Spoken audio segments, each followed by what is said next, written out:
Žiūrėjau serialą, kuriame daktaras nusikėlęs į praeitį bandė pasigaminti peniciliną. Ir tai pamačiau pats.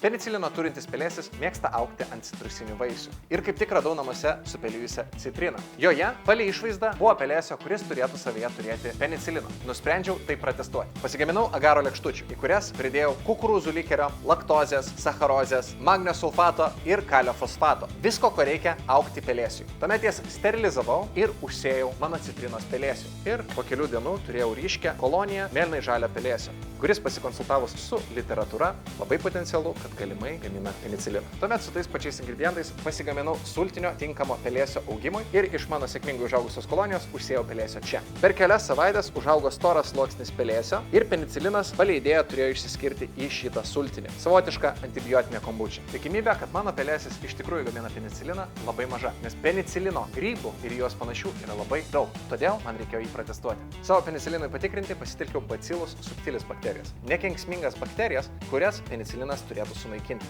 Išmirkiau filtrinį popierių savo antibiotiniai kombučiai ir uždėjau jos ant lėkštutės, kurioje pasėjau bacillus subtilis. Tuomet inkubavau apie 24 valandas ir štai rezultatas.